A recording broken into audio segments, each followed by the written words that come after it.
हम जब बात करते हैं कुर्बानी, मैंने पहले भी कहा हम आपकी कुर्बानी की इज्जत करते हैं।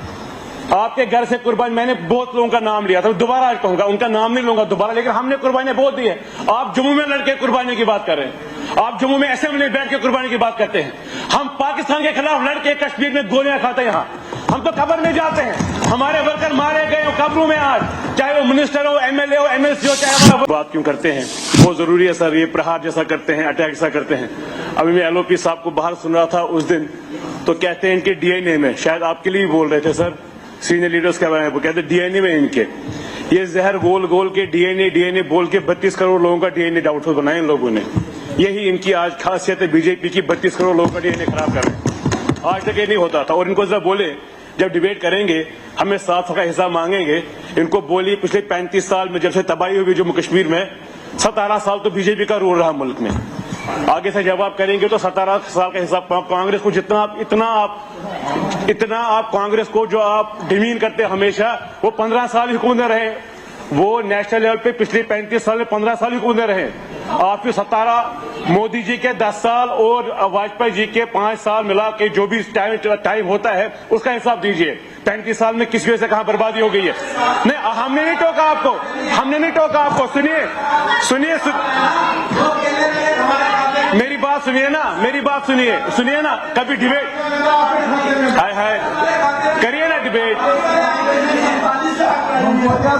आप 47, अच्छा अगर वो भी कर लीजिए ना, मैं तो कहता हूं ऑनरेबल स्पीकर को, डिबेट करिए ना, बिल्कुल 75 ईयर्स का करिए। 75 में देखिए नेशनल काउंसिल कितनी देर रूल किया हुआ है, कांग्रेस से कितनी देर रूल किया हुआ है, आपका भी हिसाब उसमें लगेगा। सुनिए ना मेरी बात, अभी आप कह रहे थे 7 साल में, 15 साल में, अगर हम अपना देखेंगे, हमने यहाँ पिछले 35 साल में भी ऐसा माहौल बनाया था। यहाँ अमरनाथ यात्रा बहुत पीसफुली हो गई है। जब आप लोग हुकूमत, तब भी कुछ इससे ऐसे इंसिडेंट्स हुए जब अमरनाथ यात्रा में अटैक हो गया, लेकिन जब हम थे, मुझे लगता है मेजोरिटी ऑफ द टाइम अगर आप डेटा निकालेंगे तो अमरनाथ यात्रा बड़ी पीसफुली हो गई है।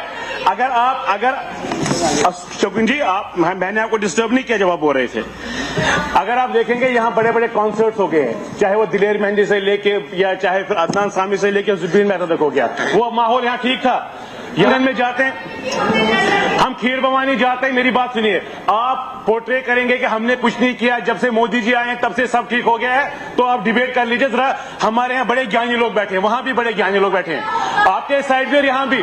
मैं तो ऑनरेबल स्पीकर से रिक्वेस्ट करूंगा, डिबेट करें, पता चलेगा किसने कितने रूल किया और किसकी वजह से तबाही हो गई है। और सबसे बड़ी तबाही जो आपने हिंदू मुसलमान की है ना, जो आपने पूरे मुल्क में, आज भी जो महाराष्ट्र में हो रहा था, अभी नागपुर में, उसका अगर हिस्सा, ये नाम हिंदू कहते हैं, जम्मू का हिंदू है, नाम मुसलमान कहते हैं, कश्मीर का है। आप पूरे मुल्क को देख लीजिए, मुल्क को तोड़ने की बात कौन करता है। ये आप छोटा, इसको छोटे कस्बे की मत रखिए। ये जम्मू और कश्मीर की लड़ाई नहीं है, ये लड़ाई मुल्क की होनी चाहिए, ये लड़ाई एकता की होनी चाहिए, पूरे मुल्क की एक कयादत की होनी चाहिए। इसलिए जब आप उसके लिए डिबेट करें, मुझे पूरा यकीन है हम भी बहुत अच्छे से बोल पाएंगे इस पे। और हम जब बात करते हैं कुर्बानी, मैंने पहले भी कहा हम आपकी कुर्बानी की इज्जत करते हैं। आपके घर से कुर्बानी, मैंने बहुत लोगों का नाम लिया था, दोबारा आज कहूंगा, उनका नाम नहीं लूंगा दोबारा, लेकिन हमने कुर्बानी बहुत दी है। आप जम्मू में लड़के कुर्बानी की बात कर रहे हैं, आप जम्मू में असेंबली में बैठ के कुर्बानी की बात करते हैं। हम पाकिस्तान के खिलाफ लड़के कश्मीर में गोलियां खाते हैं। यहाँ हम तो कब्र में जाते हैं, हमारे वर्कर मारे गए हो कब्रों में आज, चाहे वो मिनिस्टर हो, एमएलए हो, एमएलसी हो, चाहे हमारा